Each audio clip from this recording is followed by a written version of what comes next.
The first time I recorded this, I did something that um, it was weird. Sailor J does it in one of her videos when she's like trying to make her lips look bigger. She like moves her lips back and like it shows more of her teeth. But then I remembered how many spam comments I get on these videos, so let me not do that and post it. Evermore is the fourth book in the Queen Alpha series by W.J. Merry. When we left off, Cat was a fucking dragon. Okay, she loves being a dragon. Cassiel isn't really pleased. They don't have the safe house anymore. Cassiel and Dylan met at a rebel camp that wanted to destroy Cat's family. So that's fun. Finding out slowly more about them. Dylan's family did an awful thing, but we're not told what that thing is. I also think at this point we find out that Dylan is like a prince or something like that. He gets arrested at the end of this book. So we I think we're like traveling also back in time to the rebel camp where Dylan and Cass met. I probably would have found out what happened in that book if I'd read those, but this book is actually my least favorite of the bunch because it was very slow and kind of boring, and I realized that I don't care about Cass and Dylan's past as much as I thought I did. Ugh. It's a good thing none of these books make me irrationally angry, because if I was yelling right now, the person in the room next to me would be waking up and very annoyed. But yeah, so Rose was also with him, the other wolf shifter. She accidentally gave Cat a hallucinogen. That's fun. Um, there was a dwarf in the first book. I did not mention him in the video. There's a dwarf in the first book who tried to sell Cat. He's back. I think he's with them now. Like, he's a new companion. I really hope that this boring thing that I'm feeling with these books isn't a trend, because there are still 6 more of them to read after this. So I really hope it's not a trend. Yeah. This is the first tangible problem I've had with these books, though. Like, that isn't character based, or like just, yeah, this is the first like tangible problem I've had with like the structure of the story. So that's good. Oh, I get to do 2 books in this video. That's fun. So they have to get everyone on their side. Then like they go to a rebel camp. Petra is like the person that they have to convince, I think. Petra is a formidable, so like they follow her. Petra knew Kat's mom and is the one who gave her the necklace. She didn't have a chance to say what the necklace was for. It's never felt warm before, but Dylan, who is still wearing it, has noticed that it feels warm. I hope that in the last book, when she's declared queen, he gives it back to her and it's all like romantic and cute. Cat wants to unite the whole kingdom, and somehow they end up with an angry vampire named Aiden.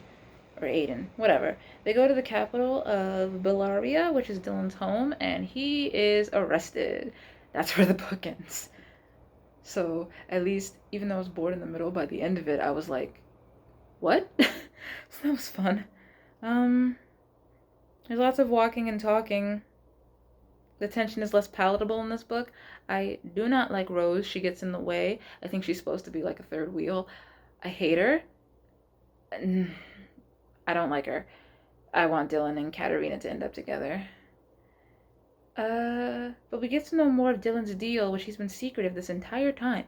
So I'm happy that we get to know more about this. I also found out at this point that there is another, it's not called the Queen Alpha series, but there is another series of books about Dylan and Kat's child. So I know that they end up together. I don't know in what book.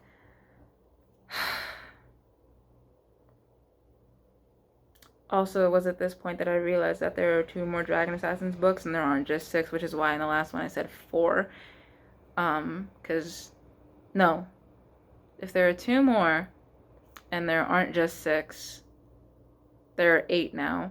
So we're at 3, so we have 5 more to read. I can do math. The next book is unfortunately at the bottom of the list. Okay.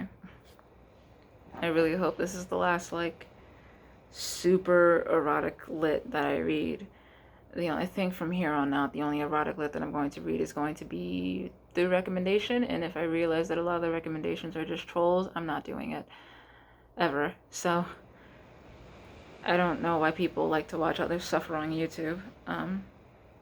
But Craving by Helen Hart. I hope that's how you pronounce that. There's like a D in the middle of her last name for no reason. Kind of like in this book. It came out in 2016. It's erotic lit and romance and contemporary romance. It's the first in the Steele Brothers saga. Witness the slow blank. Oh boy. The brothers are all rich boys. They're like billionaires. Jade feels like an ugly stepsister compared to the Steele siblings. Talon is the brother she's never met. She also left her fiance at the altar. I'm sure that later in the book it's probably explained why, but I didn't read it. Also, am I the only one who doesn't like it when boy lips are described as being full? Like, maybe you do have full lips, but for some reason it's not that I gender that adjective. It's just that I imagine a particular type of lips that I've never seen on a boy before. So maybe that's what it is. I think, yeah. I don't know. And also, what is a corded neck? Like, you got tire marks on your neck, dude?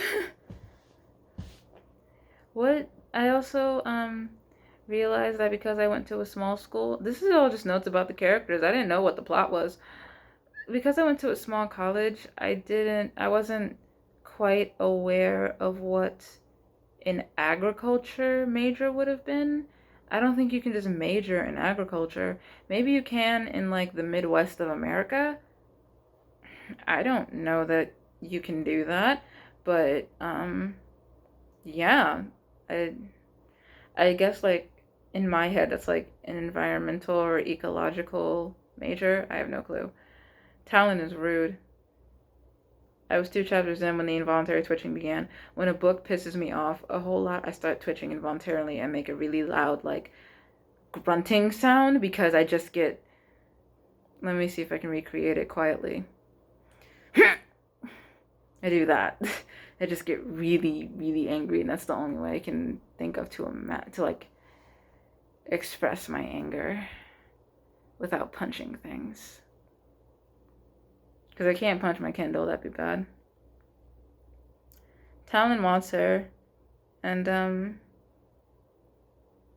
not saying that sexual attraction can't lead to love, but and he's damaged and sad, and it's not because he's a veteran. It's totally not the Iraq thing, not that at all. He's totally chill about that. The house just has demons. You're gonna cut yourself on all the edge in this book. I just don't get it. Why does every male protagonist have to be, why does every male love interest have to be like damaged and sad? Like, I don't understand why this is a thing. I stopped writing down what year the Queen Alpha series was written, but Dylan's damaged past serves the plot. Now he's under arrest, so now we have a plot for book 5. Why does everybody have to be a carbon copy of fucking Christian Grey? Like, even in Twilight, I wouldn't call Edward damaged. He's certainly not a healthy relationship model, but I wouldn't call him damaged. Like, yeah, he's a vampire and he struggled with that, but it doesn't seem like Edward has any sort of like trauma or PTSD. So I don't know where E.L. James got that from, and I don't know why everybody else insists upon copying it. It is not romantic to be damaged and to fix someone. That's not cute. You can be broody and not be an asshole. Like, why can't they just be normal people? Not everybody in erotic literature has, and like, for as much as I shit all over Lady de Estelle, that book kind of follows what I'm saying. Not everybody's fantasy is to sleep with a sexy billionaire. They're not even all sexy. Like, they're There's nothing sexy about trauma. Like, I just don't get it. It's, I guess in a way, to me, it seems like we're romanticizing trauma, and that's not good because, like, there are people out here who can't function because of the things that have happened to him. There's nothing romantic about that. They can't they can't like have normal lives because of it. There's nothing romantic about that. So, um yeah, like I like love stories that mimic my own love story, but Nora and Kettle doesn't mimic my love story by a long shot. And I love that book. So I feel like I'm not asking for too much. All I want is competent writing and maybe a male protagonist who's not damaged. Not saying that I want a female protagonist who's damaged, and I know that people who have gone through trauma can find love too. But when I guess my problem is that when you use it as a way for the it's usual it's I only see it in heterosexual relationships. I'm not saying that this doesn't happen in homosexual ones or other sexual orientations. I'm not saying that doesn't happen there, but for books I only see it in the heterosexual ones. Like when you use it in a way for the girl to fix the boy, that's not that's not how healthy relationships in reality work. Like, you should never set out to fix someone. And people who have trauma, who are finding love again, at least in my experience with them, don't want to have their partner try to fix them. Because then it makes it seem like their partner wants the person that they can be, not the person that they are. And like, yeah, it sucks when your partner has flashbacks and when your partner is depressed for reasons that they can't explain. But at the same time, you chose them and you went into this knowing that they did that. They didn't tell you that they did that, that's a whole other problem. But you went into this healthily knowing that they did that. So you shouldn't be trying to change them. If they want to better themselves, that's different. If they are doing therapy and things like that to try and make it stop, that's different. That's them taking the initiative and trying to fix themselves. You should not, an outside party, you should not be making the initiative for them to fix them. I don't know why that keeps coming up in tropes.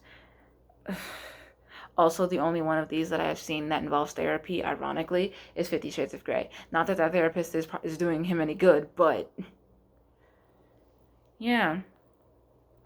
Abuse as a plot point and character background is overused, I feel like. I understand that they need representation as much as the next person, but like, what are the odds that every single one of the books that I have picked up, it's been at this point I think like 6 or 7. Every book that I have picked up at this point involves some sort of damaged, abused person. What are the odds that that happens? Like, I can't be just that bad at picking up these books. I can't be. I have books that I like as well. So I actually have like, I want to say 89 of them all together, like all of the books put together. I have one list for that too. So I don't I don't know. Maybe I'm asking too much. I guess you should subscribe.